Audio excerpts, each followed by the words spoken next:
सोचिए एक ऐसा वक्त जब इंसान के पास आज की तरह कुछ भी नहीं था सिवाय पत्थर के। हाँ, वही पत्थर। उसी पत्थर से उसने शिकार किया, शायद घर बनाया, आग जलाई और धीरे धीरे मतलब पूरी दुनिया ही बदल दी। बिल्कुल। जैसे मध्य प्रदेश की वो भीमबेटका गुफाएं है ना, हाँ। वहाँ हजारों साल पुराने चित्र मिलते हैं। जी हाँ। वो हमें सीधे उसी पाषाण युग में झांकने का मौका देते हैं।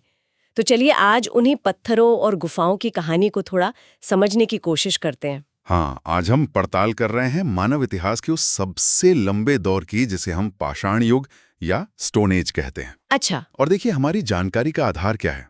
वो हैं पुरातात्विक खोजें, पुरानी बस्तियों से मिले औजार, गुफाओं में उकेरे गए चित्र और हाँ, विद्वानों का विश्लेषण। तो हमारा लक्ष्य क्या है आज? मतलब ये तो लाखों साल का समय है, इसे कैसे समेटेंगे? देखिए लक्ष्य है इस लंबे सफर को समझना, पुरापाषाण से नवपाषाण और फिर ताम्रपाषाण तक जो बड़े बदलाव आए उनको पकड़ना। अच्छा। और ये जानना कि कैसे इन शुरुआती कदमों ने एक तरह से आगे चलकर हड़प्पा जैसी महान सभ्यताओं की नींव तैयार की। ठीक है, तो सफर शुरू करते हैं सबसे पुराने पड़ाव से, पुरापाषाण काल।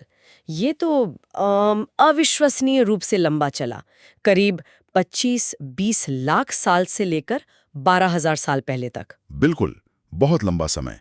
ये वो समय था जब इंसान पूरी तरह प्रकृति पर निर्भर था। हाँ। जीवन का आधार था शिकार, मतलब आखेट, और कंद मूल फल फूल इकट्ठा करना, जिसे खाद्य संग्रह कहते हैं। तो मतलब एक जगह टिक कर नहीं रहते थे? नहीं, बिल्कुल नहीं। छोटे समूहों में रहते थे और भोजन की तलाश में लगातार घूमते रहते थे। खानाबदोश जीवन था। कुछ स्रोत बताते हैं कि ये शायद नेब्रेटो जनजाति के लोग रहे होंगे। और भारत में इंसान कब से थे? ये तो बहुत पुरानी बात लगती है। हाँ, भारत में मानव अस्तित्व के जो स्पष्ट निशान हैं, वो करीब 5 लाख साल पहले के मिलते हैं। शायद द्वितीय हिमयुग का दौर था वो। 5 लाख साल। लेकिन हाँ, कुछ हाल की खोजें भी हैं, जैसे महाराष्ट्र में बोरी नाम की जगह से मिले सबूत। वो इशारा करते हैं कि ये उपस्थिति और भी पुरानी, शायद 14 लाख साल तक हो सकती है। 14 लाख साल? तो इतने लाखों साल पहले जब सब कुछ पत्थर का था, इंसान गुजारा कैसे करता था? उनके औजार कैसे थे? क्या वो मतलब हमेशा एक जैसे ही रहे? नहीं नहीं, ये बहुत दिलचस्प सवाल है।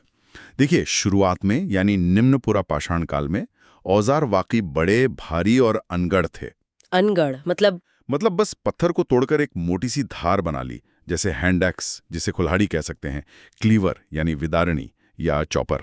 अच्छा, तो बस काम चलाने लायक। हाँ बिल्कुल। इनका इस्तेमाल शायद जानवरों को काटने, उनकी खाल उतारने या लकड़ी वगैरह छीलने जैसे कामों में होता था।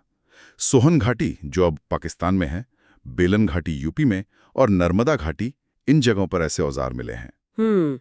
लेकिन इंसान तो जुगाड़ू होता है ना, जरूर कुछ सुधार किया होगा समय के साथ। बिल्कुल।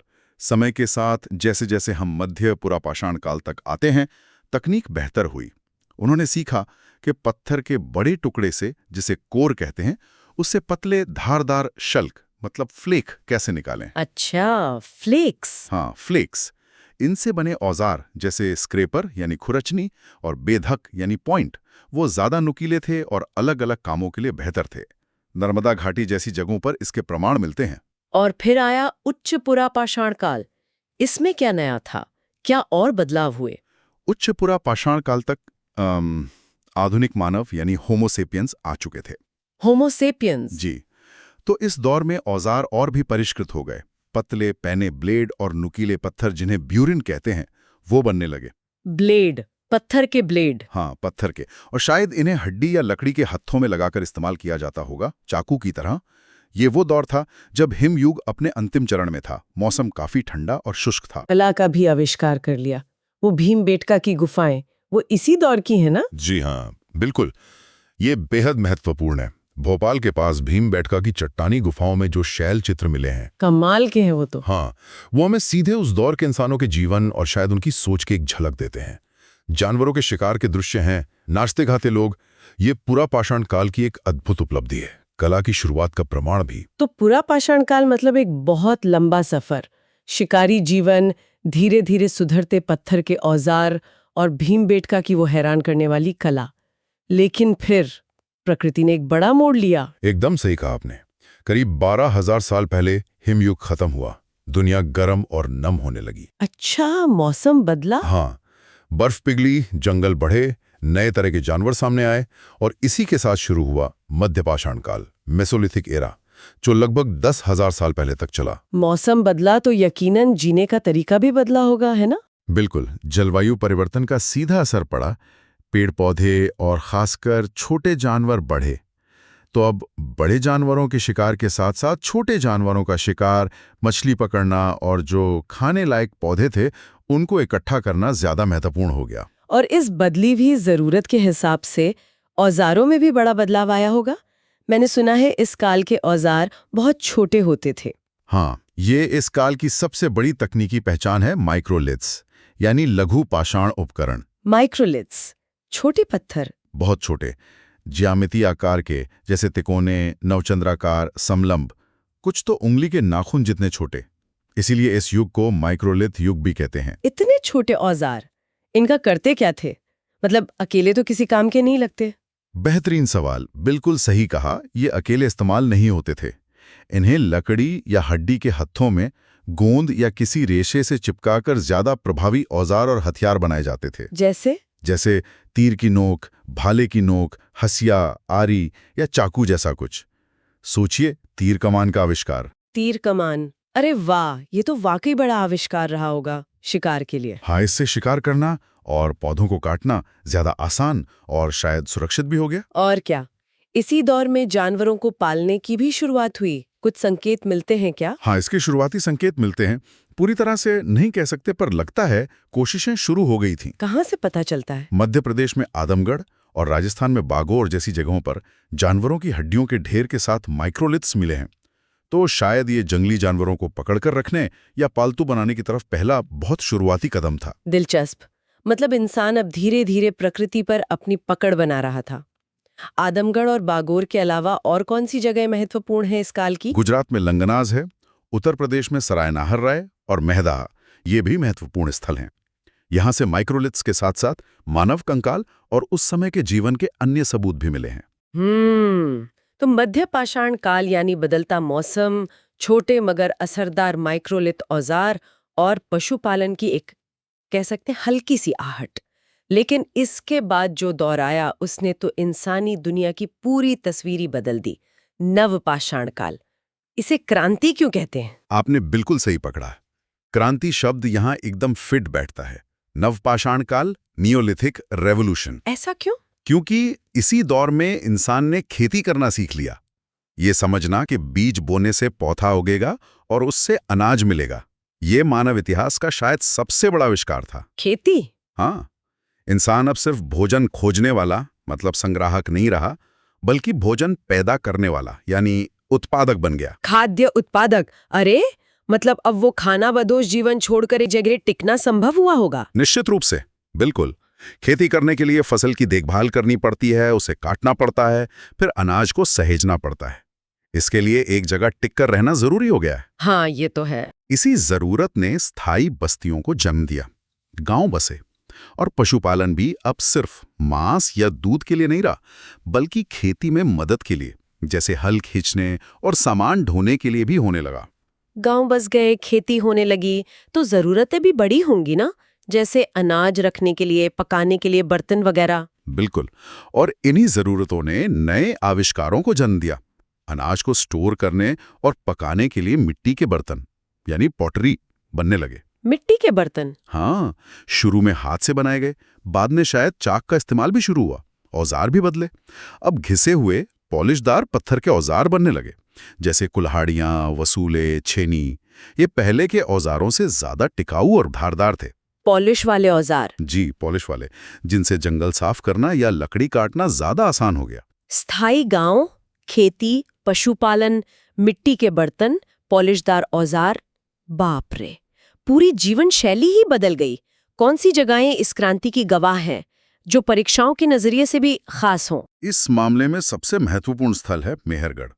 अब पाकिस्तान के बलोचिस्तान में है ये। मेहरगढ़? हाँ, सुना है। यहाँ से गेहूं और जौ की खेती और भेड़ बकरी पालने के बहुत पुराने, मतलब लगभग 7000 ईसा पूर्व के सबूत मिले हैं।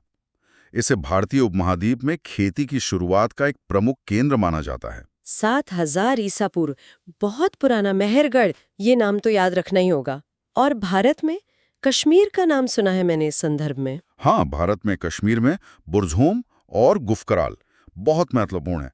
इनकी खासियत है गड्ढों वाले घर, पिट ड्वेलिंग्स। गड्ढों वाले घर मतलब जमीन के अंदर? हाँ, शायद कड़ाके की ठंड से बचने के लिए लोग जमीन खोदकर उसमें घर बनाकर रहते थे। अच्छा, और बुर्ज़होम की एक और अनोखी बात है ना, कब्रों के बारे में कुछ? बिल्कुल, बुरज़होम में कुछ ऐसी कब्रें मिली हैं जिनमें मालिक के साथ उनके पालतू कुत्तों को भी दफनाया गया है। मालिक के साथ कुत्ते? ये तो सच में अनोखा है।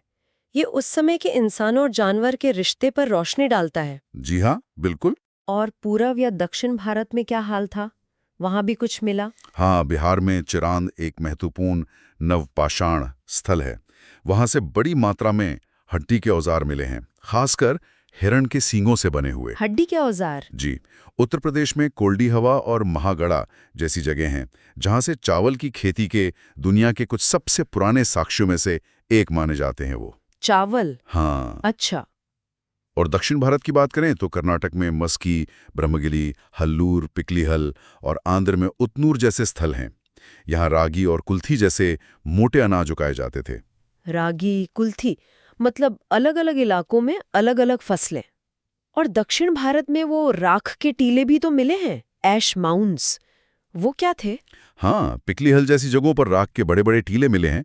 विद्वानों का अनुमान है कि ये उन जगहों पर बने जहां मवेशियों को बड़े बाड़ों में रखा जाता था। अच्छा, मवेशियों के बारे में? हाँ, वहां जमा हुए गोबर के ढेर शायद समय समय पर किसी कारण से जलते रहे होंगे, जिससे ये विशाल राख के टीले बन गए। ये उस समय के पशुपालन के पैमाने का अच्छा संकेत देते हैं। समझ गई। तो ये था नवपाषाण काल, जिसने इंसान को एक जगह बसाया, किसान बनाया और आगे के विकास का रास्ता खोला।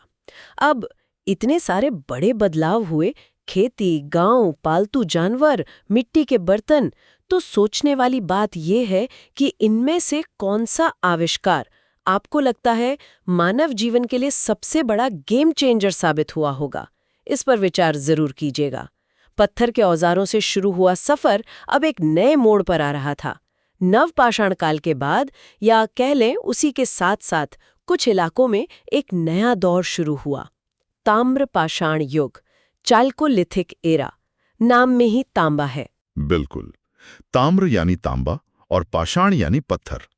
ये वो दौर था जब इंसान ने पत्थर के औजारों के साथ साथ पहली बार धातु का इस्तेमाल करना सीखा, और वो पहली धातु थी तांबा। पहली धातु तांबा। हाँ, ये समझना जरूरी है कि इसने एकदम से पत्थर की जगह नहीं ले ली, बल्कि दोनों का साथ साथ इस्तेमाल होता रहा। ये दौर हड़प्पा सभ्यता से पहले भी था और कुछ इलाकों में उसका समकालीन भी रहा। तो पहली धातु, इसका क्या असर हुआ? क्या सिर्फ औजार पहले से बेहतर हो गए? औजार तो तांबे से बेहतर बने ही। पत्थर की तुलना में तांबे को मनचाहा आकार देना आसान था और ये ज्यादा टिकाऊ भी था। लेकिन इसका महत्व सिर्फ यहीं तक सीमित नहीं था। और क्या था? सोचिए, जमीन से धातु अयस्क निकालना, उसे पहचानना, फिर उसे गलाने के लिए तेज आंच पैदा करना, और फिर पिघली धातु को सांचे में ढालकर औजार या दूसरी चीजें बनाना। हाँ, ये तो पत्थर तोड़ने से कहीं ज्यादा जटिल प्रक्रिया है। इसके लिए तो मतलब खास हुनर चाहिए होगा। एकदम सही। इसी जटिलता की वजह से शायद समाज में पहली बार काम का बंटवारा, मतलब डिवीजन ऑफ लेबर, और विशेषज्ञता, स्पेशलाइजेशन, पनपी होगी। अच्छा, स्पेशलाइजेशन? हाँ, कुछ लोग या शायद कुछ पूरे समुदाय ही धातु के काम में माहिर हो गए होंगे। ये सामाजिक बदलाव की दिशा में एक बड़ा कदम था। यानी तकनीकी विकास सामाजिक विकास को भी गति दे रहा था। अच्छा, इनका रहन सहन कैसा था? क्या ये लोग शहरों में रहते थे, हड़प्पा वालों की तरह? नहीं, ज्यादातर ताम्रपाषाण युग के लोग ग्रामीण समुदायों में ही रहते थे।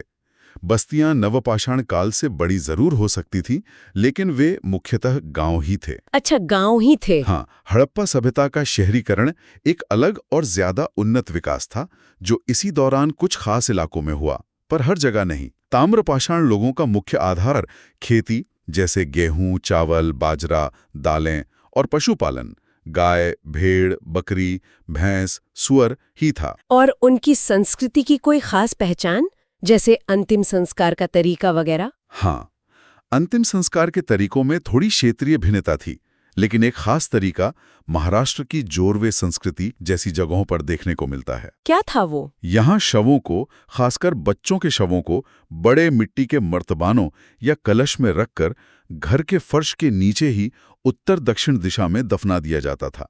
इसे कलश अवधान कहते हैं। घर के फर्श के नीचे। दिलचस्प है ये तो। और कैसी कोई चीजें थीं जो इनके पास नहीं थीं या जिनका इस्तेमाल ही नहीं करते थे? ये सवाल अक्सर परीक्षाओं में आता है। हाँ, दो बातें खास तौर पर ध्यान रखने लायक हैं। पहला, ये लोग घोड़े से परिचित नहीं थे या कम से कम उसका पालतू जानवर के तौर पर व्यापक इस्तेमाल नहीं करते थे। घोड़ा नहीं था? हाँ, व्यापक रूप से नहीं। और दूसरा, ये आमतौर पर पकी हुई ईंटों का इस्तेमाल घर बनाने में नहीं करते थे। इनके घर कच्ची मिट्टी, घास फूस या ज्यादा से ज्यादा कच्ची ईंटों के बने होते थे। पकी ईंटें नहीं, मतलब हड़प्पा जैसे मजबूत और टिकाऊ घर नहीं। समझ गई। और बर्तनों का क्या? मिट्टी के बर्तन तो हर काल की पहचान होते हैं। बिल्कुल। ताम्रपाषाण काल की मिट्टी के बर्तन भी अपनी खास पहचान रखते हैं। दो शैलियां बहुत प्रमुख हैं। कौन सी? एक है काले और लाल रंग के बर्तन, जिसे ब्लैक एंड रेड वेयर या BRW कहते हैं। इसमें बर्तन का अंदरूनी हिस्सा और मुंह का किनारा काला होता है और बाकी बाहरी हिस्सा लाल। ये काफी फैली हुई शैली थी। BRW, ठीक है। और दूसरी है गेरुए रंग के बर्तन, यानी ऑकर कलर्ड पॉटरी या OCP। ये खासकर गंगा यमुना के दोआब क्षेत्र में पाए गए हैं और इनका संबंध शायद शुरुआती वैदिक काल से भी जोड़ा जाता है। BRW और OCP, ठीक है, याद रहेगा। तो ये संस्कृति किसी एक इलाके तक सीमित नहीं थी, पूरे भारत में फैली थी। हाँ, ये संस्कृति उपमहाद्वीप के बहुत बड़े हिस्से में फैली थी और अलग-अलग क्षेत्रों में इसकी अपनी स्थानीय विशेषताएं विकसित हुई, जिन्हें हम अलग-अलग संस्कृतियां कहते हैं। जैसे कौन-कौन सी प्रमुख संस्कृतियां थीं, उनके नाम क्या हैं? देखिए, दक्षिण पूर्वी राजस्थान में बनास नदी के पास आहार संस्कृति थी। इसके प्रमुख स्थल आहार और गिलुंद हैं।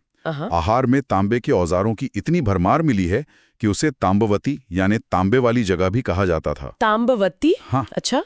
फिर पश्चिमी मध्य प्रदेश में मालवा संस्कृति थी। कायथा और एरण इसके प्रमुख केंद्र थे। मालवा के बर्तन अपनी बनावट और डिजाइन के लिए बहुत मशहूर थे, अच्छी क्वालिटी के माने जाते थे। आहा, मालवा। और महाराष्ट्र की जोरवे संस्कृति का भी नाम सुना है। हाँ, पश्चिमी महाराष्ट्र की जोरवे संस्कृति शायद सबसे विस्तृत और सबसे जानी मानी ताम्रपाषाण संस्कृति है। जोरवे, नेवासा, इनामगांव और दायमाबाद इसके बड़े स्थल हैं। इनामगांव? हाँ, इनामगांव एक बड़ी किलेबंद बस्ती थी। वहाँ शायद सरदार या मुखिया जैसे किसी व्यक्ति के रहने के प्रमाण भी मिले हैं। और दायमाबाद का जिक्र आते ही वो कांसे का रथ याद आता है, वो भी इसी से जुड़ा है। बिल्कुल सही। दायमाबाद से कांसे की कुछ भारी और ठोस वस्तुएं मिली हैं। एक रथ चलाता हुआ मनुष्य, गैंडा, हाथी और भैंसा। कांसे की? हाँ, मतलब तांबे से आगे। हाँ, ये चीजें उस युग की उन्नत धातु तकनीक का प्रमाण है। हालांकि कांसा आमतौर पे हड़प्पा सभ्यता से ज्यादा जुड़ा है, पर यहाँ मिलना ये दिखाता है कि धातु का ज्ञान फैल रहा था, मिक्स हो रहा था। जबरदस्त।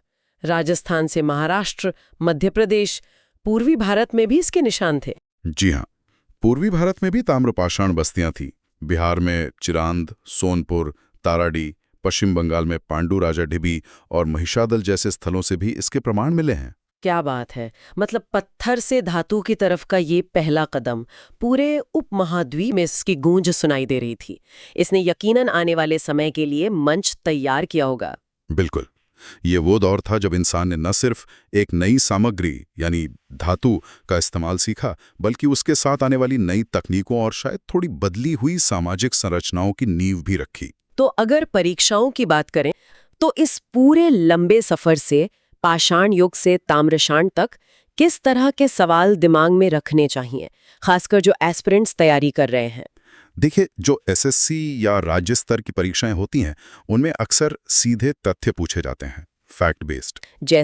जैसे भीमबेटका किस किले प्रसिद्ध है? जवाब शैल चित्र और कहाँ है? मध्य प्रदेश। माइक्रोलिथ्स किस काल की विशेषता है? मध्य पाषाण। खेती का प्राचीनतम साक्ष्य भारतीय उपमहाद्वीप में कहाँ मिला? मेहरगढ़। हाँ, ये सीधे सवाल हैं। बिल्कुल। या फिर गड्ढों वाले घर यानी पिट ड्वेलिंग्स कहाँ मिले? बुर्जहोम, गुफा कराल। मालिक के साथ कुत्ते दफनाने का साक्ष्य? बुर्जहोम। कलश शवाधान किस संस्कृति से जुड़ा है? ताम्रपाषाण, खासकर जोरवे। दायमाबाद से क्या खास मिला? कौन से की वस्तुएं, रथ। मानव द्वारा प्रयोग की गई पहली धातु कौन सी थी? तांबा। इस तरह के मतलब सीधे फैक्ट्स, जगहें और उनकी खासियत। हाँ। और UPSC जैसी परीक्षाओं के लिए तैयारी कैसे अलग होगी? वहां तो शायद इतना सीधा नहीं पूछते। नहीं, यूपीएससी में तथ्यों के साथ साथ समझ और विश्लेषण पर ज्यादा जोर होता है। कॉन्सेप्ट पर। तो सवाल कैसे बन सकते हैं? सवाल ऐसे बन सकते हैं, पुरा पाषाण से नव पाषाण काल तक मानव जीवन और तकनीक में आए क्रमिक विकास को स्पष्ट करें। नव पाषाण क्रांति के कारणों और उसके दूरगामी परिणामों की विवेचना करें। ताम्र पाषाण संस्कृतियों के प्रमुख विशेषताओं के साथ साथ उनकी सीमाओं का आलोचनात्मक परीक्षण करें। मतलब क्या कमियां थीं, जैसे शहरीकरण का अभाव, घोड़े या पकी ईंटों का सीमित प्रयोग। अच्छा, मतलब विश्लेषण करना होगा। हाँ, या फिर विभिन्न पुरातात्विक स्थलों से मिले साक्ष्यों के आधार पर तत्कालीन समाज, अर्थव्यवस्था और पर्यावरण के साथ उनके संबंधों का मूल्यांकन करें। यानी यहाँ क्या के साथ साथ क्यों और कैसे पर भी ध्यान देना होगा। लेकिन हाँ, मुख्य स्थल, कालखंड और उनसे जुड़ी खोजें याद रखना, ये तो दोनों के लिए ही बुनियादी जरूरत है। बिल्कुल सही। ये आधार हैं जिन पर समझ की इमारत खड़ी होती है। तो संक्षेप में देखें तो पाषाण युग से ताम्र पाषाण तक का ये सफर वाकई कमाल का है।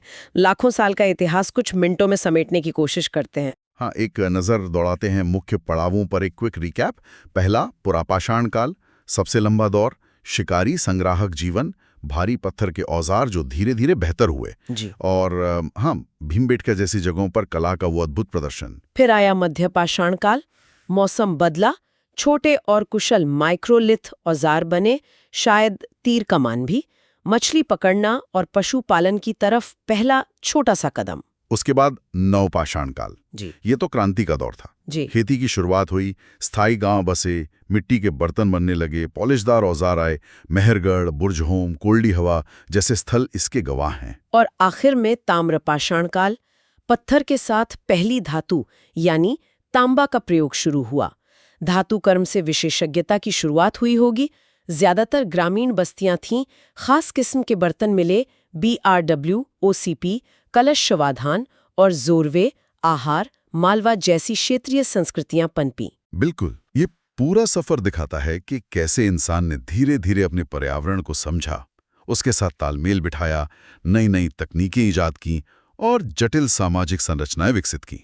और इसी नींव पर, जैसा हमने कहा, आगे चलकर सिंधु घाटी जैसी महान शहरी सभ्यता का उदय हुआ। वाकई जड़ों को समझना हमेशा रोमांचक होता है।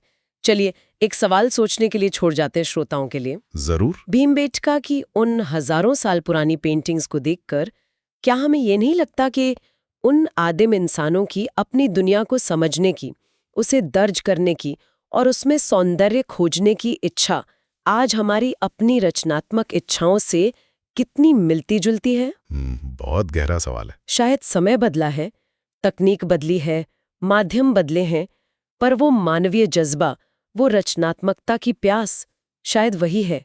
इस पर सोचिएगा जरूर।